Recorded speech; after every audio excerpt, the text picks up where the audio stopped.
প্রাথমিক সহকারী শিক্ষক নিয়োগ পরীক্ষা 2020। 35 নম্বর প্রশ্ন, প্রথম 10টি বিজোড় সংখ্যার যোগফল কত? বিজোড় সংখ্যা 1, 3, 5, 7, 9, 11, 13, 15, 17, 19, 21। 1, 2, 3, 4, 5, 6, 7, 8, 9, 10। প্রথম 10টির কথা বলতে 10 নিলাম আমরা। এখন দেখি কত হয়।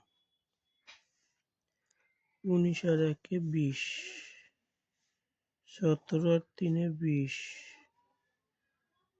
5 আর 15 20, 13 আর 7 20, 11 আর 2 20। 1, 2, 3, 4, 5, 5 বিশং 100, উত্তর হবে 100। সুতরাং 35 নম্বর প্রশ্ন 100 গ।